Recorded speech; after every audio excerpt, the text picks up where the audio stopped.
우리는 지난해 초등학교 선생님의 갑작스런 죽음으로 인해서 촉발된 선생님의 가치, 교권이 무너졌구나 라고 한 사실들을 바라보면서 선생님의 가치가 어디에 있을까 하는 것들을 되돌아보았던 적이 있습니다.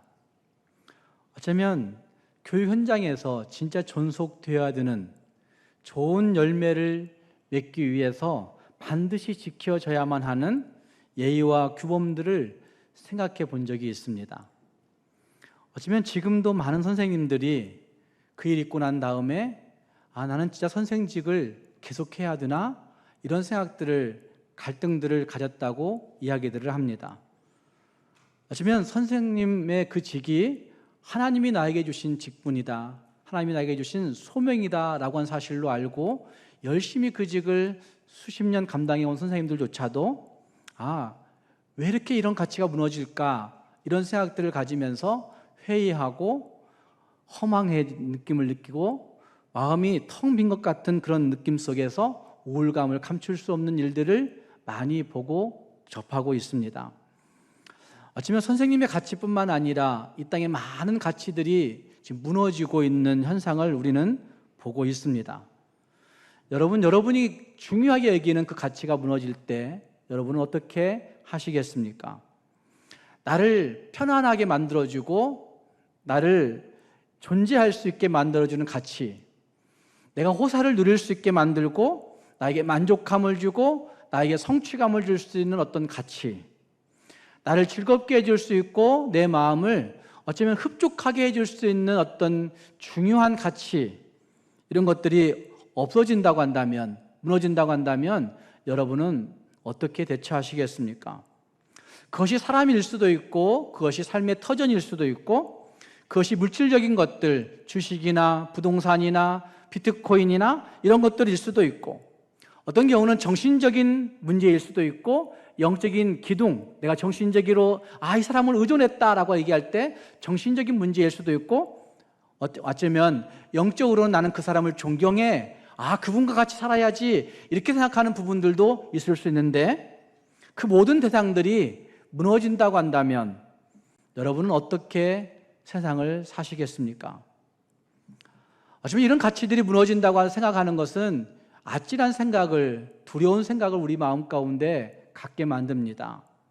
교권이 무너졌을 때, 또 가정의 그 권위가 무너졌을 때, 진짜 있어야 되는 어떤 권위들이 무너졌을 때 우리는 종종 정말 허무하다라고 생각하면서 두려움을 감출 수 없을 때가 있었습니다.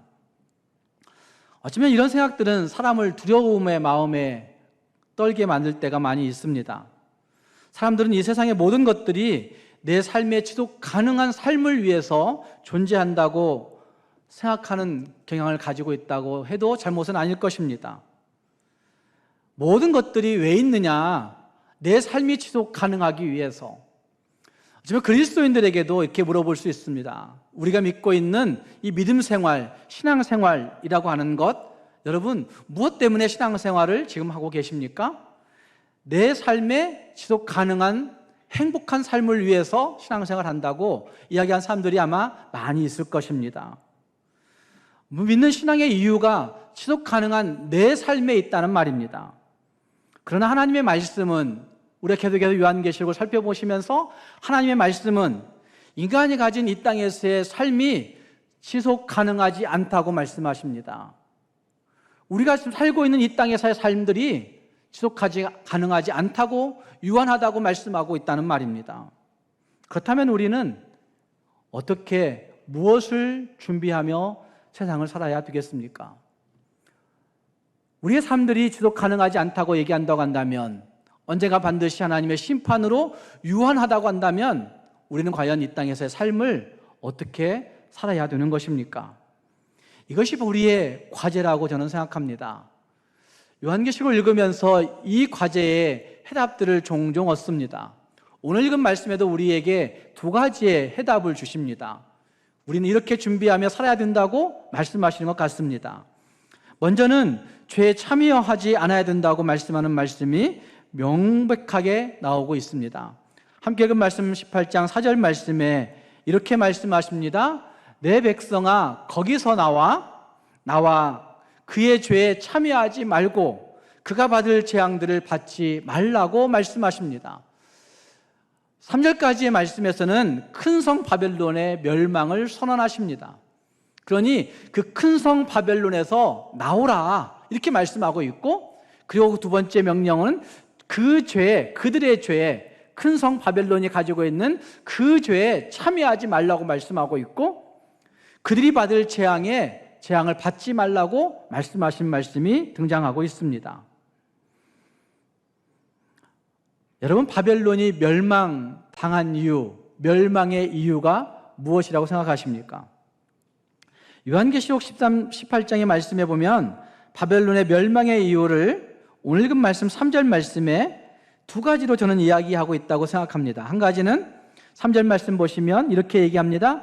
그 음행의 진노의 포도주로 말미암아 만국이 무너졌으며, 큰 성 바벨론을 포함한 만국이 왜 무너졌느냐? 무엇 때문에 무너졌어요? 음행의 진노의 포도주를 인하여.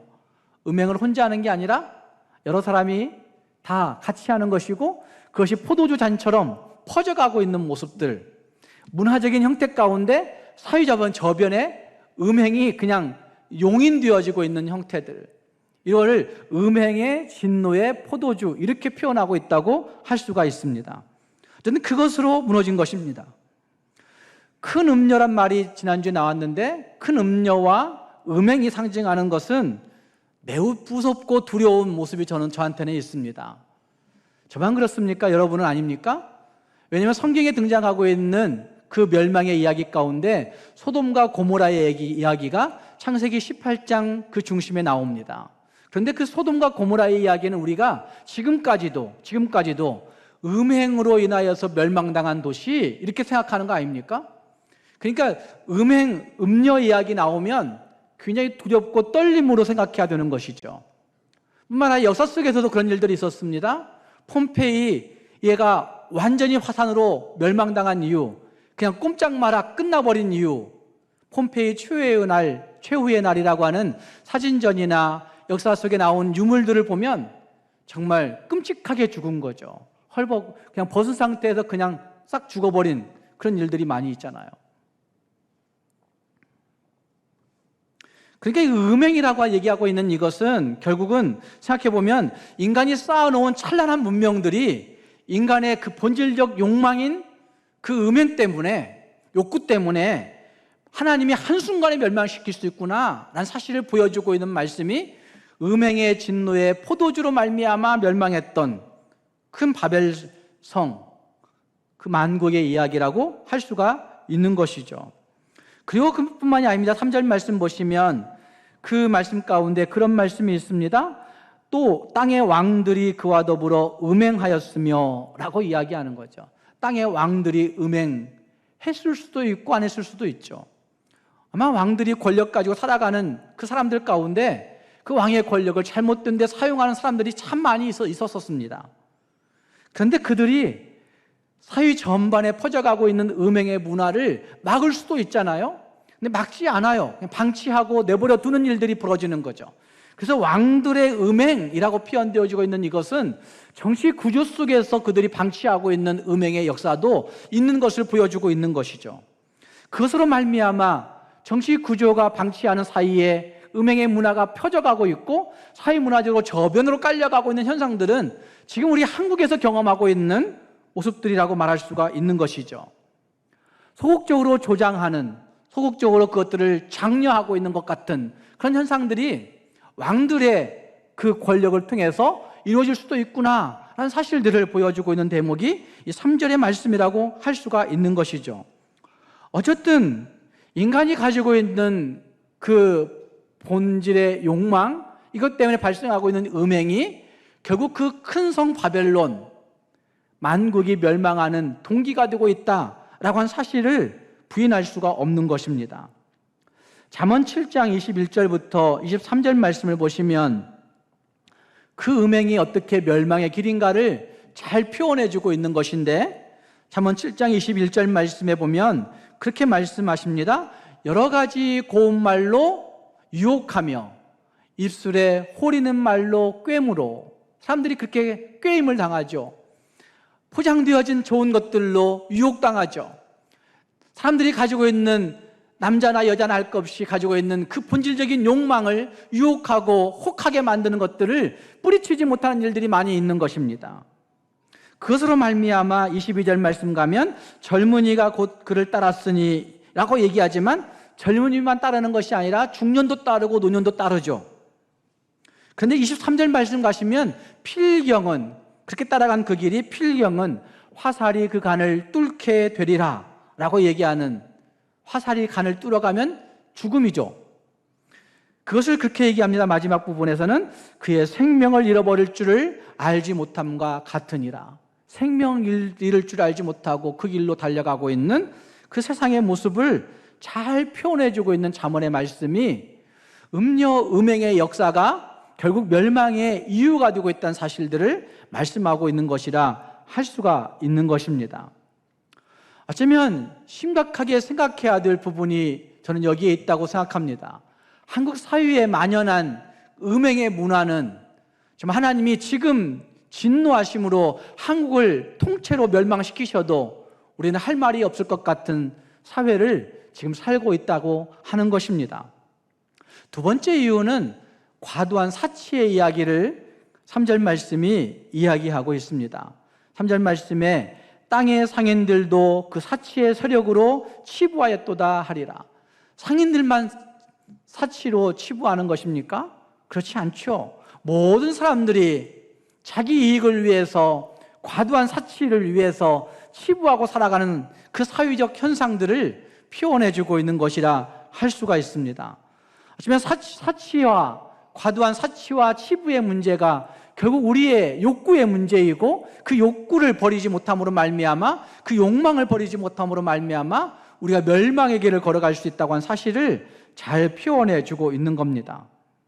바벨론은 이 타락한 세상의 원형이라고 이야기합니다.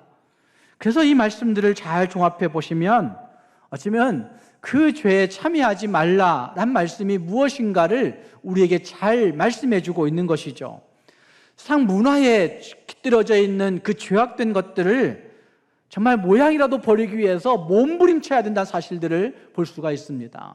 나도 모르는 사이에 내 안에 불을 하나씩 축적하는 재미를 느끼고 살아가고 있고, 나도 모르는 사이에 음악의 문화 가운데 젖어가지고 그것들을 즐기고 살아가는 일들이 벌어지고 있고, 그러니 그 일들을 이 죄에 참여하지 말라는 말씀으로 연결시켜 보신다고 한다면 거기에서 나와 그 죄에 참여하지 않기 위해 몸부림쳐야 된다는 사실들을 우리에게 말해주고 있는 것입니다.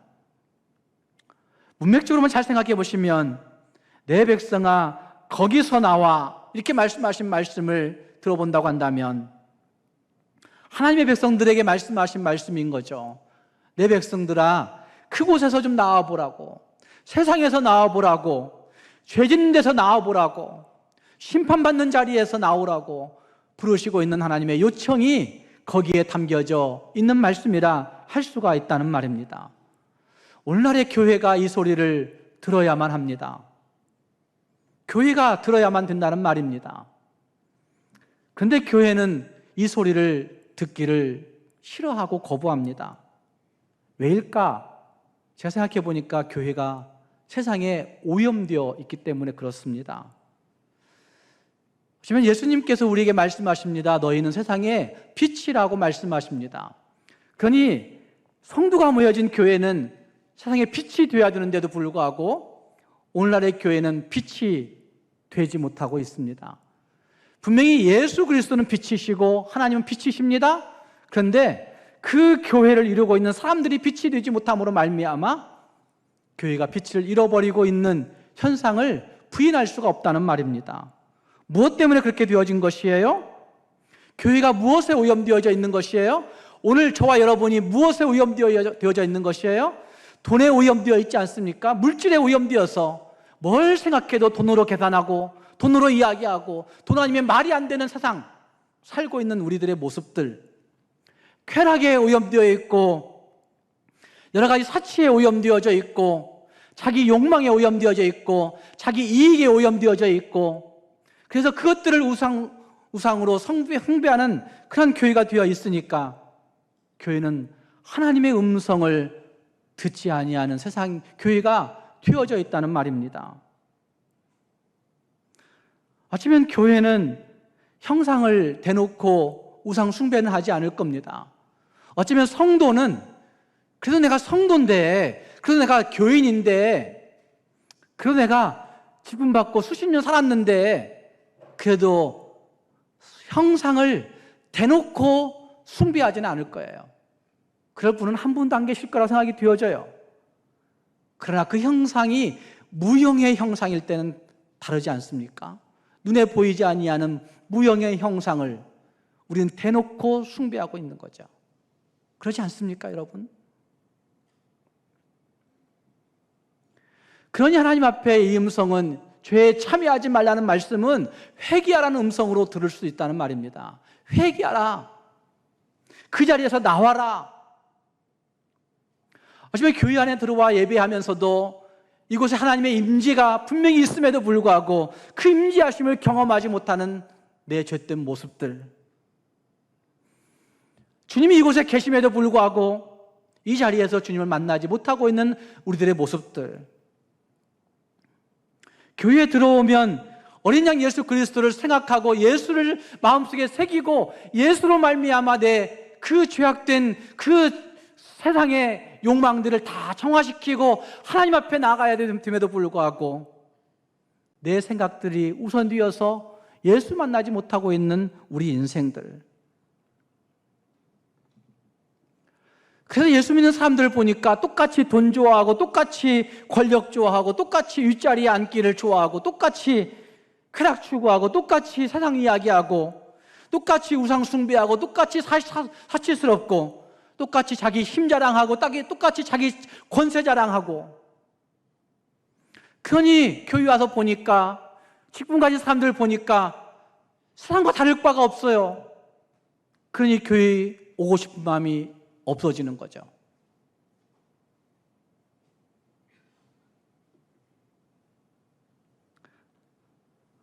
그렇기 때문에 우리 여기 계신 저와 여러분부터 하나님 앞에 죄에 참여하지 않기에 몸부림치고 회개하는 모습이 있어야 된다는 말입니다. 에베소서 5장 11절 말씀에도 그렇게 말씀하지 않습니까? 너희는 어두움의 일에 참여하지 말고 어두움의 일에 참여하지 말고 도리어 책망하라, 책망하라. 이렇게 말씀하시죠. 빌립보서 3장 18절과 19절 말씀에서는 이렇게 말씀하시죠. 사도 바울이 빌립보 교회를 향해서 내가 여러 번 너희에게 말하였거니와 이제도 눈물을 흘리며 말하노니 여러 사람들이 그리스도의 십자가의 원수로 행하노니라. 여러분, 빌립보 교회 성도들 안에 있는 현상을 얘기하는 거예요. 여러 사람들이 그리스도의 십자가의 원수로 행하노니라. 그래서 사도 바울은 눈물을 흘리며 권면한다. 눈물을 흘리며 권면한다. 이렇게 말하고 있는 거예요. 사랑하는 여러분, 얼만큼 죄에 참여하지 않기 위해서 정말 몸부림치며 회개하며 하나님 앞에 서고 계십니까?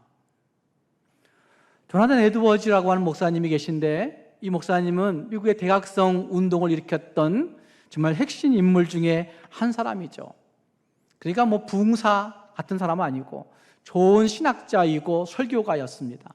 지금으로부터는 한 260년, 아니 270년, 280년 정도 전에 활동했던 신학자가 에드워즈라고 하는 신학자요 설교가 목사님이 있습니다.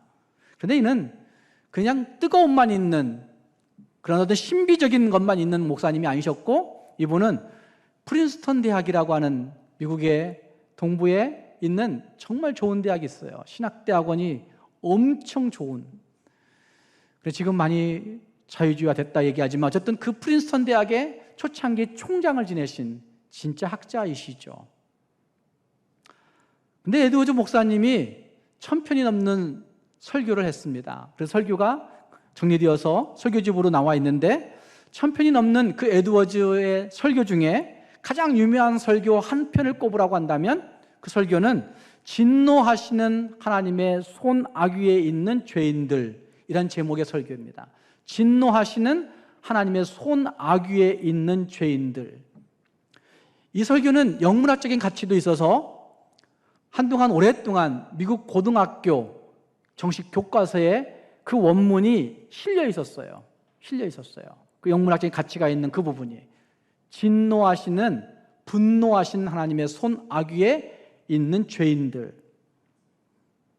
그 목사님이 이렇게 설교를 시작했습니다. 여러분, 이 자리에 나와서 예배를 보고 있습니다마는 하나님께서는 지옥에 있는 영혼들을 향해서 진노하시는 것보다 더 오늘 이 자리를 앉아 계시는 여러분들을 향해서 진노하시는 것을 아시기 바랍니다. 믿으십니까, 여러분? 하나님이 지옥에 있는 사람들을 향해서 진노하실까요? 아니면 지금 여기 여러분들을 향해서 진노하실까요? 에드워즈 목사님은 지금 여러분들을 향해서 진노하신 하나님이 더 크다고 얘기하는 거예요. 기가 막힌 얘기죠.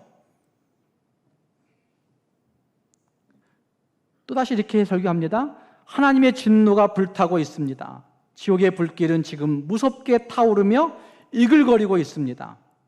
당신이 지난밤에 지옥으로 가지 아니한 것, 당신이 지난밤에 이 세상에서 다시 눈을 뜬 것, 당신이 아침에 일어난 후 지옥에 떨어지지 아니한 것, 당신이 지금 하나님의 집에 들어와 앉은 후 그의 엄숙한 예배에 참석하는 죄악되고 사악한 태도에도 불구하고 지옥에 가지 않은 것을 설명할 수 있는 길은 하나님의 손이 당신을 붙들고 있다는 것 외에는 아무것도 없습니다. 믿으십니까, 여러분? 우리가 지금 이곳에 앉아 있지만 여러분들의 마음속에 얼마나 숨겨둔 죄악들이 있지 않습니까? 정말 우리가 다른 사람을 알지 못하지만 나만이 알고 있는 가증스러움을 가지고 이 자리에 앉아 있는 부분들이 분명히 있을 거예요. 그럼에도 불구하고 하나님 앞에 징벌받지 않고 있다고 한 사실이 감사하지 않습니까?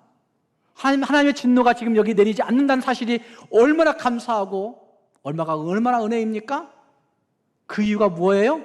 예배하기 때문에? 회개했기 때문에? 찬송했기 때문에? 아니고 하나님이 손이 죄인인 나를 붙들고 있기 때문에, 그래도 사랑함으로, 그래도 은혜 받을 만하다고, 그래도 예수의 피가 있다고 얘기하면서 우리를 지금도 붙들고 있기 때문에 우리가 지옥에 가지 않고 있다고 에드워즈 목사가 그렇게 설교하고 있는 거예요.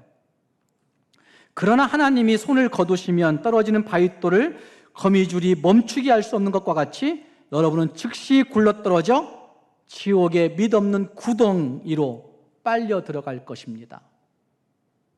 다 우리가 그런 존재 아닙니까? 하나님 앞에.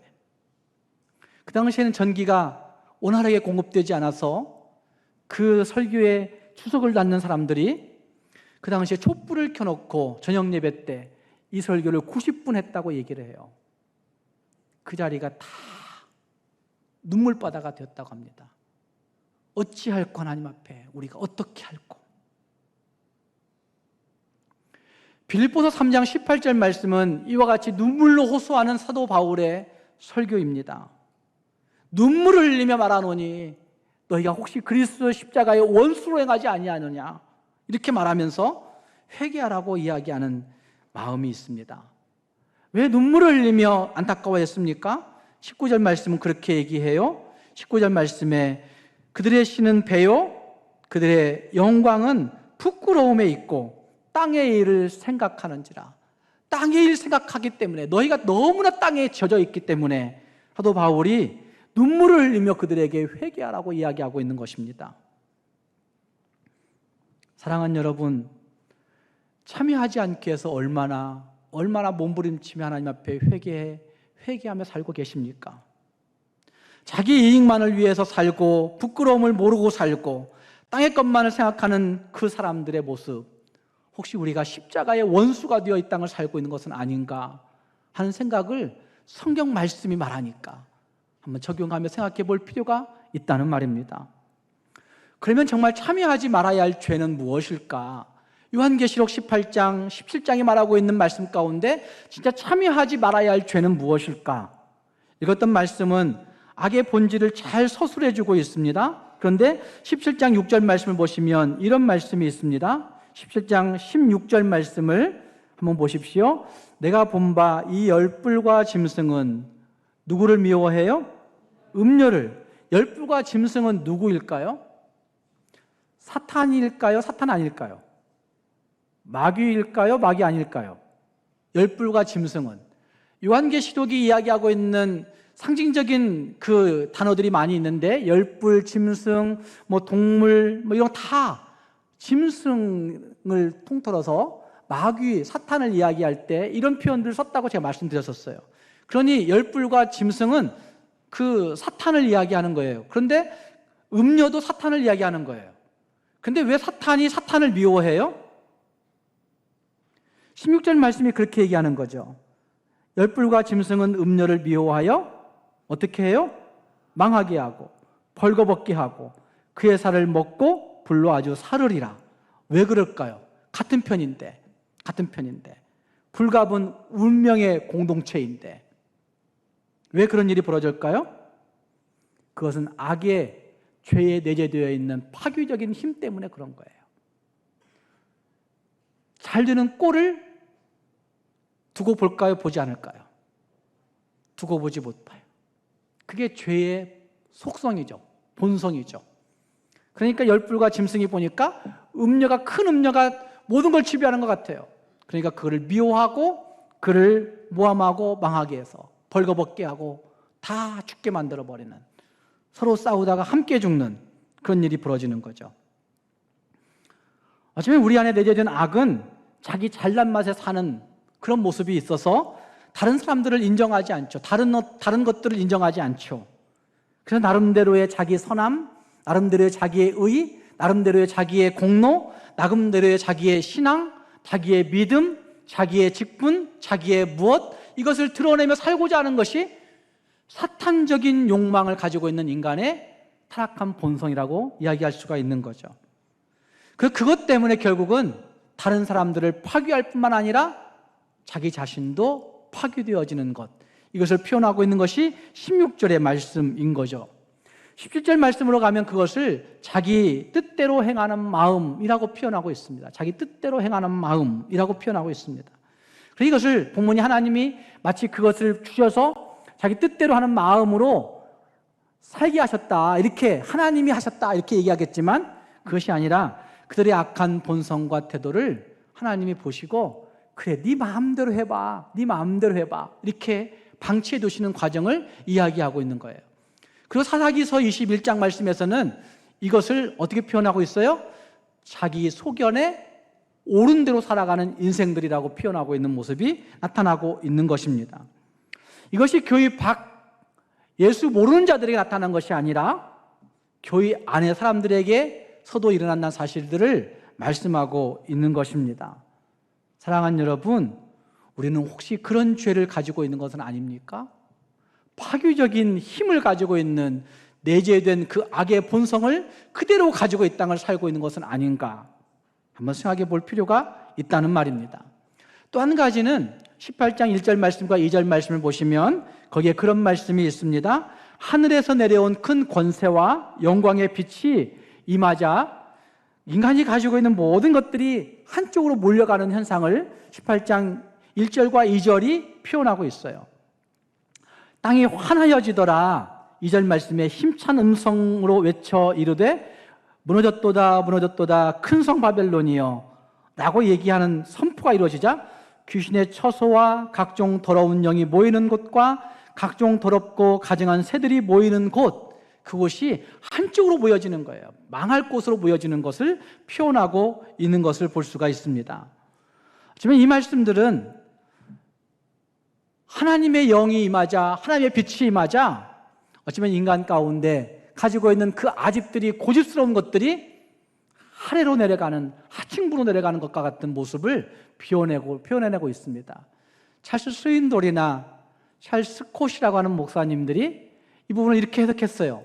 영혼에 상층부가 있고 영혼에 하층부가 있더라. 그런데 그 인간의 영혼에 그 상층부의 중심에 하나님의 빛이, 하나님의 뜻이 임재하지 아니하면 인간은 하나님의 뜻을 버리고 자기 아집, 자기 고집, 자기 욕망에 겨워 살아가고 있는데, 그 상층부를 하나님의 뜻이 정복하고 하나님의 빛이 임하게 되면 인간이 가지고 있는 아집과 그 욕망의 그 덩어리들이 하층부로 내려가더라. 그래서 그것이 멸망되어지고 소멸되어지더라. 여러분, 여러분의 영혼의 상층부에는 과연 무엇이 자리 잡고 계십니까? 하나님의 그 뜻이, 하나님의 빛이 내 영혼을 지배하고 있을 때에는 우리는 그것들을 버릴 수 있게 된다는 말씀이죠. 그래서 우리 모두가 그 죄에 참여하지 않기 위해서 하나님 앞에 몸부림치며 살아가야 된다는 말입니다. 사랑하는 여러분, 하나님 앞에서 우리의 죄들을 돌아보면서 정말 주님 앞에서 내 영혼이 하나님의 뜻으로, 하나님의 빛으로 가득가득 채워짐으로 말미암아 죄는 모양이라도 버려지는 그런 삶을 살아갈 수 있는 저와 여러분이 될 수 있기를 주님의 이름으로 축복합니다. 그러면 누가 이길 수 있는 것입니까? 함께 읽은 말씀 17장 말씀과 18장의 말씀에서는 이김을 분명히 선언하고 있는 말씀이 등장합니다. 특별히 14절 말씀에 이렇게 말씀하는 말씀이 있습니다. 17장 14절 말씀 보십시오. 그들이 어린 양과 더불어 싸우려니와 어린 양은 만주의 주시오 만왕의 왕이심으로 그들을 어떻게 해요? 이기실 터이요. 또 그와 함께 있는 자들, 누구와 함께 있는 자들일까요? 어린 양과 함께 있는 자들, 그리고 또 어떤 자들이에요? 읽어보겠습니다. 곧 부르심을 받고 택하심을 받은 진실한 자들도 이기리로다 라고 말씀하고 있습니다. 누가 이길 수 있습니까? 어린 양과 함께하는 자들이 이길 수 있습니다. 두 번째, 누가 이길 수 있습니까? 부르심 받고 택하심을 받은 진실한 자들, 신실한 자들이 이길 수 있습니다. 어린 양과 함께한 자들이 이길 수 있다는 말씀은 예수와 함께한 자들이 이기는 겁니다. 정말 무시무시한 재앙이 다가온다 할지라도, 엄청난 죄악의 유혹이 우리에게 밀려온다 할지라도 누가 이길 수 있는 것입니까? 예수와 함께한 자들이 이길 수 있습니다. 예수와 함께 매일매일, 예수와 함께 주의 말씀으로 순간순간을 헤쳐나가는 자들이 이길 수 있는 것입니다. 아시면 예수님이 내 자리에 왕좌에 앉으셔서 나를 통제할 때, 그 말씀이 나를 지배할 때 우리는 세상을 이길 수 있습니다. 예수의 말씀이 나를 지배할 때 우리 세상 속에서 굴하지 아니하고 악한 세력을 향하여 담대하게 아니라고 선포할 수 있게 되는 것이고, 예수와 함께 나는 승리자로 세워져 있다고 자신 있게 고백할 수 있게 되는 것입니다. 주님과 함께 하지 아니하면 패배하는 겁니다. 예수와 함께 하지 아니하면 한순간이라도, 하루라도 예수의 말씀과 예수님과 함께 하지 아니하면 우린 패배할 수밖에 없는 인생이라는 사실들을 기억해야 된다는 말입니다. 그리고 누가 또 이길 수 있습니까? 부르심을 받고 택하심을 받은 자들, 진실한 자들이 이길 수 있다고 말합니다. 주께서 나를 부르셨구나, 주께서 나를 택하셨구나, 너무 감격스럽다. 그래서 진실하게, 신실하게 지켜가려고 애를 쓰는 사람들, 그 부르심과 택하심을 감격하면서 신실하게 살아가려고 몸부림치는 사람들, 그 사람들이 이긴다고 말씀하는 것이죠. 로마서 8장 28절 말씀을 우리가 너무나 잘 알고 있습니다. 우리가 알거니와 하나님을 사랑하는 자, 곧 그의 뜻대로 부르심을 입은 자들에게는 모든 것이 합력하여 선을 이루시느니라. 우리가 알거니와, 알고 계십니까? 하나님을 사랑하는 자들이 이긴다고 말씀하신 말씀을 아십니까? 우리가 알거니와 하나님을 사랑하는 자, 내가 사랑하는 게 아니죠. 하나님이 사랑하심으로 그의 손으로 붙드시고 있는 그 모든 과정을 하나님을 사랑하는 자라고 표현하고 있는 거예요. 하나님을 사랑하는 자, 곧 그의 뜻대로 부르심을 입은 자들에게는 어떤 일이 있어도, 어떤 악한 도전이 있어도, 어떤 유혹이 있어도, 어떤 죄의 권세가 있어도, 어떤 실패가 있어도, 어떤 고통이 있어도, 어떤 고난이 있어도, 어떤 애매함이 있어도 합력하여 어떻게 하세요? 선을 이루게 하십니다. 승리하게 하신다는 말입니다.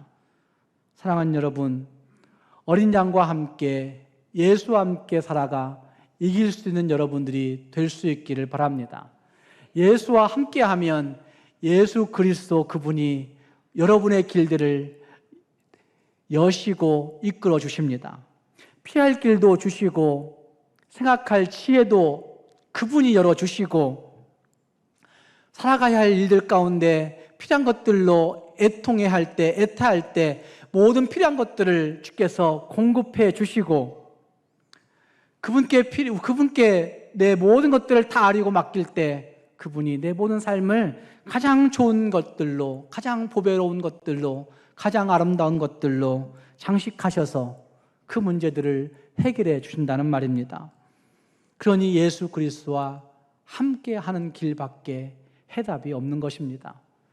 사랑하는 성도 여러분, 예수 그리스도의 임재하심, 예수 그리스도의 말씀으로 거하심, 예수 그리스도의 그 신실하신 그 빛을 날마다 기억하면서 예수와 함께함으로